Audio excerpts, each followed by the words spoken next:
Hello, I'm Old Norse specialist Dr. Jackson Crawford. I teach at the University of Colorado Boulder, previously at UC Berkeley and UCLA. For a culture that lived so much closer to the natural world than most of us do today, it's interesting to note that the Norse really barely take notice of astronomical phenomena in their mythology. There is no sun goddess or moon god, or vice versa, sun god, moon goddess, to speak of, and in fact the sun, moon, and stars are only sort of vaguely personified. They don't take their places among the gods of the Aesir and the Vanir when they dine together, for example. When I say they're vaguely personified, let me talk a little bit about what I mean by that.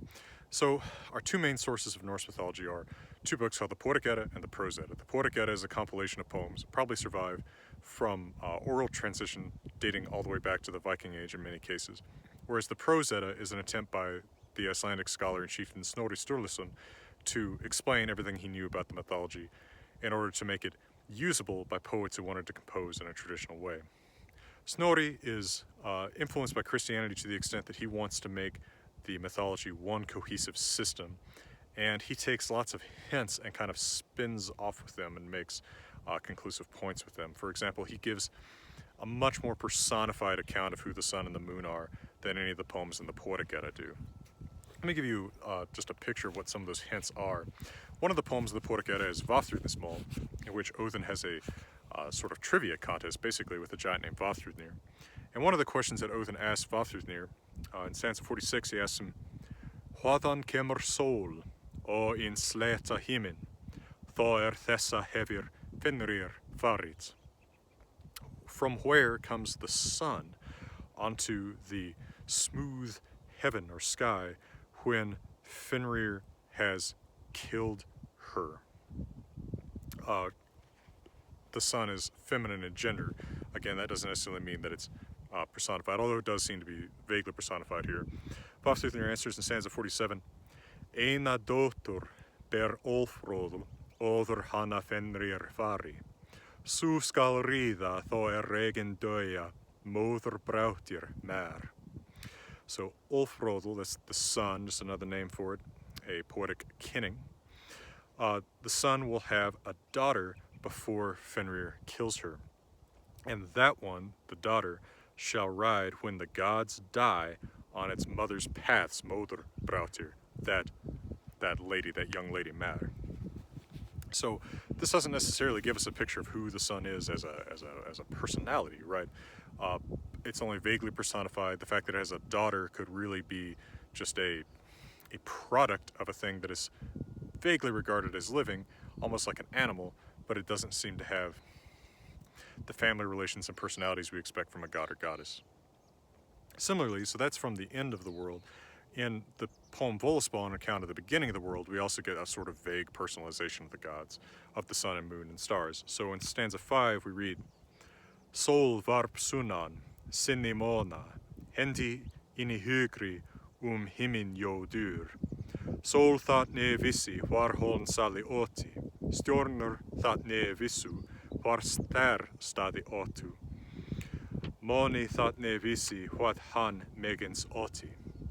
So the sun shone from the south, the companion of the moon, with its right hand around the heaven horses. The sun did not know where she had her halls. The stars did not know where they had their places. The moon did not know what power he had. So again, difficult to say exactly who these characters are, right? I mean, the soul, sun, Moni, moon are not really depicted as personalities. But they are depicted as being pulled by heavenly horses. So we know from Vafthrudnismal that there is a horse, Skín Foxy, shining mane, that pulls the sun, just as there is a horse, Hrím Foxy, frost mane, that pulls the moon. And the sun and moon are sometimes used as directly as inanimate rewards. I think of the story of the smith who came from Jotunheimr, the giant home, to Osgarður, the land of the gods, to build them a fence. And in exchange, he wanted the sun and the moon. And then he wanted, of course, the goddess Freyja, which the giants always want, as his wife. These really don't seem to be depicted as personalized figures. One source for the idea that there was once, perhaps, a sun goddess at least, though, comes not from Old Norse directly, but from the very closely related language Old High German. In one of the Merseburg charms in Old High German, a clearly personalized figure named Sunna, which is Old High German for sun, is mentioned very briefly. Nothing about her. In fact, the Merseburg charm in question is just a little ditty about Odin healing the foot of a horse belonging to Balder. But just the fact that she's mentioned and she's said to be the sister of Sinthgund, whoever that is, she doesn't seem to be cognate to anyone to read about in the Eddas, does suggest that there may well have been an actual sun goddess in Old High German. So perhaps in earlier Germanic times, before the split of West Germanic from North Germanic, there might have been a sun goddess. But in the Eddas, there's very little trace of her, and even less trace of a moon god. Another prominent mention of the sun and moon is in the myth of eclipses. We are told that two sons of the monstrous wolf Fenrir, named Hati and Skoll, each pursue the sun and moon, and that they will bite them, and this is apparently both an explanation for eclipses and also one of the terrible things that will happen at Ragnarok, the end of the world. It is Hati that pursues the moon and Skoll that pursues the sun. But at Ragnarok, as described in Völuspá and Snorri's depiction, which takes off from Völuspá, the sun and moon are again not particularly personalized. We hear that the sun will turn black, that sunshine will shine on the sword of the giant Surtur, this kind of thing. Never of the sun and the moon as god or goddess-like figures participating in the action as personalities. There are also very little mention of the stars in Old Norse mythology. In fact, only one particular star, other than vague mentions about the North Star, which is never personalized or really given any particular myth. The North Star is Leiðarstjarna, right, the leader star.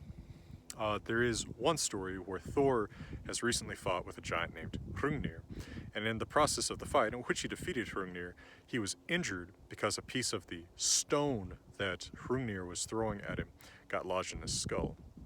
So the gods call on a witch named Groa to come and heal him, and while she's working her healing spell on Thor, Thor is so grateful for her help that he starts to tell her about how her husband Aurvandil was traveling with him, and he got frostbite and one of his toes came off, and so Thor threw that toe up into the sky, and that is now visible as a star.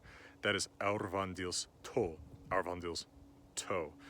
That is the only mythological origin for a star that we find anywhere in the Eddas, and that story is told by Snorri in the Prose Edda in the part called Skoldskaparmál, right after Thor's fight with Hrungnir. Otherwise, the stars are mentioned even less than the sun and moon. For now, from beautiful Colorado, I'm wishing you all the best.